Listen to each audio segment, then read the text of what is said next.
Hello! And it's live from London, the Camila Dilemma Show. Camila Dilemma Show. I just made my own jingle. But anyway, hi guys, I'm Camila Cabello, and I'm live from London on Dan Wooten's Facebook.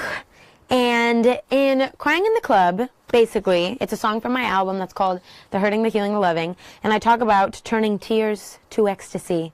And that's exactly what I'm going to do today. For the past 48 hours, you've been sending in your dilemmas and problems. And now I'm going to answer some of them live right here. Thank you so much for sending them in, and hopefully I can help. And hopefully there's somebody that I can send my dilemmas and problems to, too. Because God knows I need that, too. Let's get started. At Tutson99 says, Dear Camila, I always feel like people don't like me and I don't fit in. What should I do? Well, Tutson99, I really feel like not fitting in is not a curse. It's a blessing. That means that you have something unique in you. Not fitting in is a beautiful thing. You need to find your thing, the thing that makes you stand out from other people, and nurture that and be proud of that. Because I feel like our differences are what make the world exciting. I get so excited when I meet somebody that's completely different than me, because I'm like, okay, you have different interests than mine. You have a different personality than mine. I want to get to know how you work. It would be so boring if everybody was the same, which a lot of people are the same, but that's boring. You don't want to be like that. So what may feel like a disadvantage now, I promise you when you grow up, you're going to see that it's actually a huge advantage. Because we need more people like you in the world, my friend. Woohoo!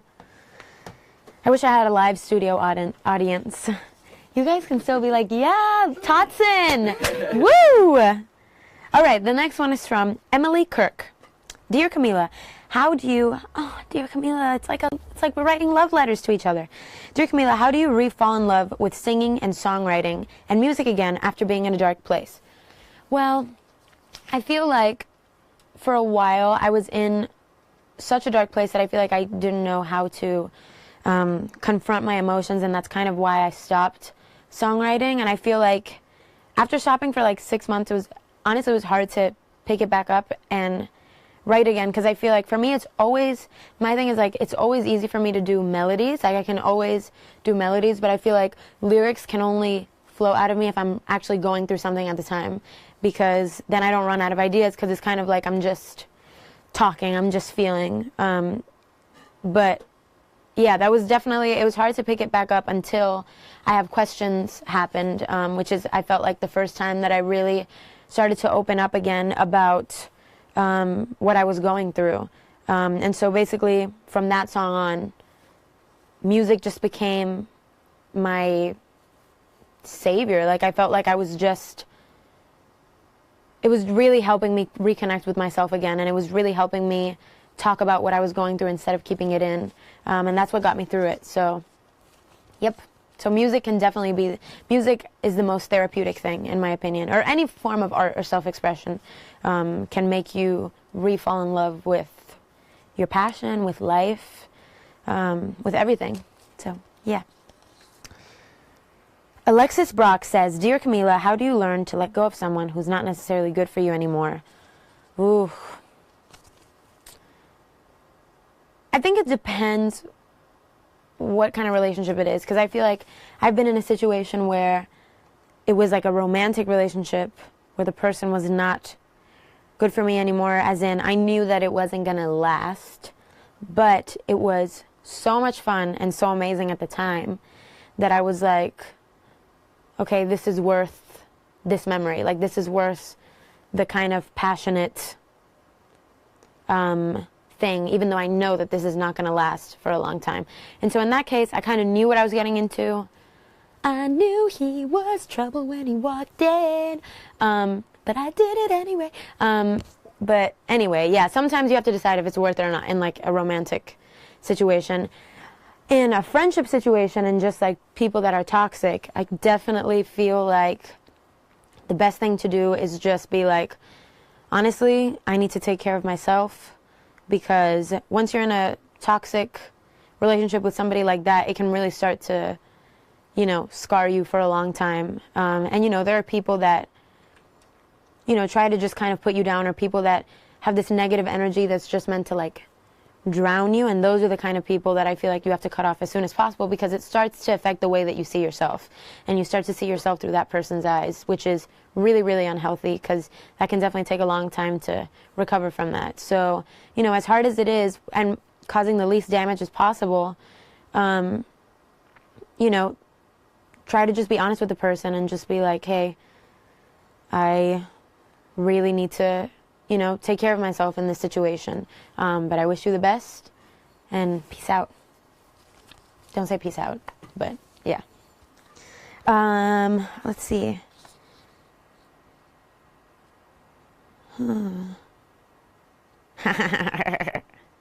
Dear Camila, my dilemma is I don't know how to prepare myself for the hurting, the healing, the loving. Will I need a new wig? At Custom Cabello. That's really funny. My dad, actually, it was so embarrassing. My dad made his profile picture a picture of a wig flying off. I was like, oh my God. I wanted to kill him. Anyway, yes, get a new wig. Dynamite Camila says, Dear Camila, my dilemma. How do I deal with stress? It's all consuming and exhausts me. I freaking feel you AF. Stress is, it's just, honestly, it just takes all of your energy. And it's just like, I feel like stress is one of those things where it just kind of, it starts with one thing, and it's kind of has this snowball effect that suddenly everything is stressful. And I feel like when I get stressed, I take a minute away from that situation, whether it's just walking, whether it's thinking about something else, whether it's watching a movie. And I just remind myself, sometimes I list like 5 things that I'm thankful for, whether it's like my health, being alive, my family, having a roof over my head. Sometimes just taking a step back from a situation and being like, okay, this is not that bad, or like zooming out, I feel like is really helpful, because no matter how bad something is, we still have some things to be thankful for. Just the fact that we're alive. So I feel like sometimes when you take the focus away and you focus on something else, that can really help. Zooming out can really help. Because I find myself stressing out over little things, whether it's like a performance or whether it's like an interview or like something that I'm nervous about. I'm like, okay, Camila, take a step back. And I'm sure for you, maybe it's like school or test, or I don't know, sometimes little things you have to take a step back. If it's like a big thing, obviously it really depends. There's a big range of scenarios, but try to talk to somebody about it. That also really helps too, is just like venting. Yay! Okay, at Jocelyn14_ says, Dear Camila, my dilemma, how do I become confident with singing in front of family? My friends hear me sing, but when it comes to family, I panic. That literally was me. I did the same thing, because I remember when I was in my drama club, I was comfortable like acting in front of my friends, and even close friends. Like I would have like jam sessions with my family. I was so shy.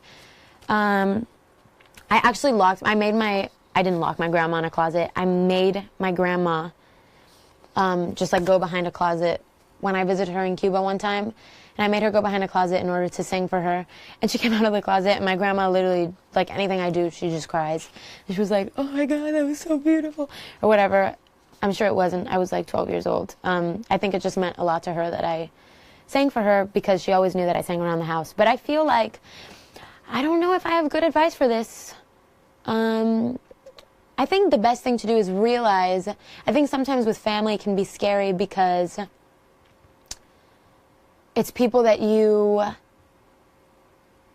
you think a lot of, and people that you see all the time. And so it's always scary to feel like you're going to, be embarrassed by somebody that you really love, or somebody that, you want to, you want to impress or anything like that. But I feel like the best thing to do is to just get it over with, honestly. Sometimes there are things in life that no matter how much you try to make yourself feel less nervous or less scared about it, you're never going to feel less nervous or less scared about it. You just have to go and do it.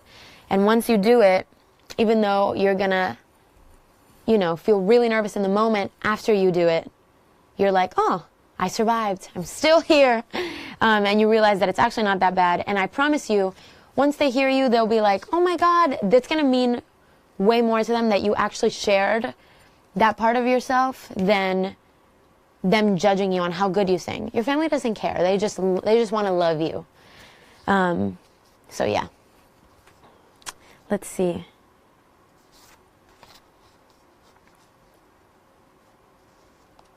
Oh, wow. Okay, this is cool. At Camila Loving says, Dear Camila, my dilemma is, we as the fandom, I love you guys so much, by the way. I just want to get that out there. I just feel like I actually used to have like a small fear of interviews before. And I just feel like meeting you guys and being here in the UK and seeing a lot of you guys in person, I just realized that I have a really good support group behind me. And I feel like you guys just want to see me be happy and healthy. And you guys just want to love me and make me feel supported. And I really, really feel that. And I really, really appreciate that. And it makes me just feel so confident and so excited about everything. So thank you guys. So yeah. At Camila Loving says, Dear Camila, my dilemma is we as the fandom need to know what the Whispers and I Have Questions officially are and when will we get the next single. So the Whispers and I Have Questions are, how do I fix it? Can we talk? Is it my fault? I'm afraid of you. I think those are all I can remember right now. What's the last thing? Oh, and Do You Miss Me? Yeah, those are all the Whispers. And the next single, I don't know, I definitely have a song that I really want you guys to hear, that I really want it to come out soon. But obviously a single is like, it's a big discussion between the label and whatever, all the boring stuff. But there's one song in particular that I'm really excited about. My favorites kind of change. But there's one song that's called I'll Never Be the Same that I'm really excited about that I feel like describes the loving. And that was actually about tying into the first question. Boy, that was not good for me. But I got a good song out of it. So, okay, let's see.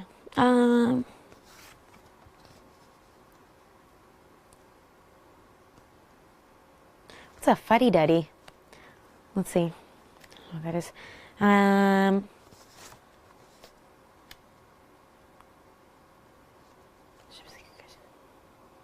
Aww. Okay, at Asia _A says, Dear Camila, my girlfriend wants our relationship a secret because she's afraid of coming out. Can you give me insights or advice on what to do?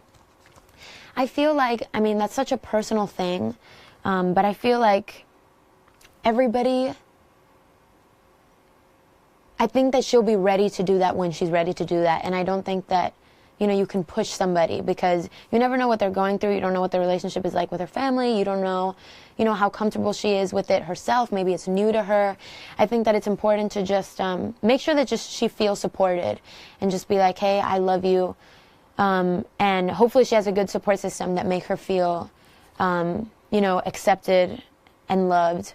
But I think that everybody probably comes out at their own time. So all you can do is just make her feel supported and loved, and when she's ready, she will do it.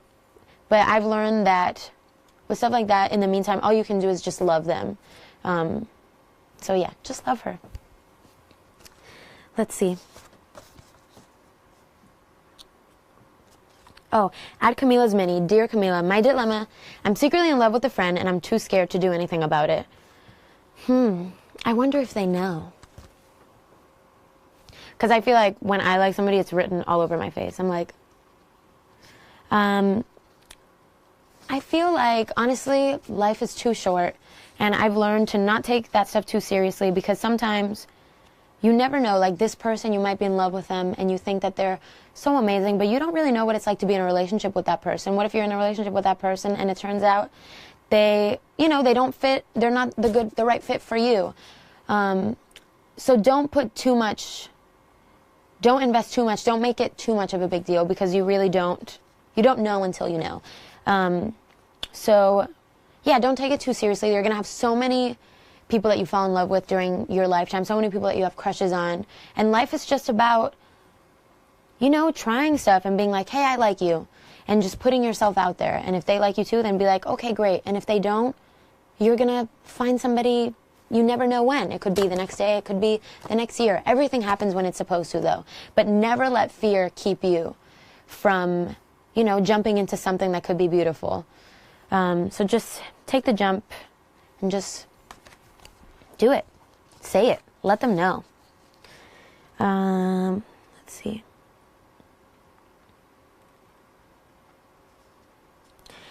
At Haley _5H Roses says, Dear Camila, I'm in love with someone, but we are long distance. How can we make our relationship not die? I feel like there's something, I know that long distance is probably hard, but I feel like there's something romantic about it because you're not seeing each other for a lot of the time, but when you do see each other, there's so much anticipation built up and so much, you know, fantasizing and so much stuff in your head that when you do see them, you guys are probably so excited to see each other, and it makes your time that much more valuable. You know, I feel like when you're away from something and then you get just a little taste of it, it just makes you savor that so much more. So yeah, I feel like in the meantime, just be very romantic. And remember, I feel like the most important, the biggest sexual organ is the brain. But what I'm saying is, oh my God, was that bad? But I'm saying like, you know, just, I feel like just saying sweet stuff to somebody and just cultivating that emotional side of it is really the most important thing. And you can still do that long distance, even if it's hard. And if it's not meant to be, you know, it won't be meant to be. Let's see.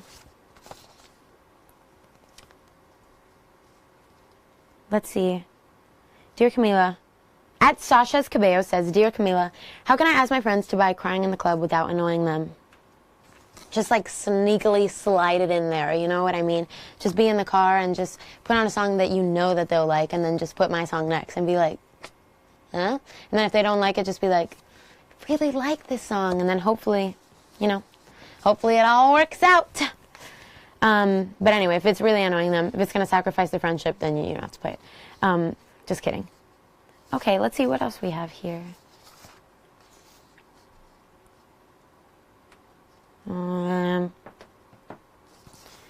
I've kind of answered all the questions. Cool. That's just about all we've got time for today, guys. This was so much fun. I hope I did a good job. Sorry I ramble a lot, but I hope I gave good advice. Make sure you like Dan's page and add Dan Bazaar on Snapchat now to see all the action from my show tonight. I love you guys so much. I want to give so much love to you guys for all my UK Camilizers and also just my fans in general for being so supportive of me and for sticking by me and for everything that you've done with Crying in the Club and questions as well. I love you guys so much, and I'm so excited to keep sharing this music with you. And I love you guys. Bye. Te quiero.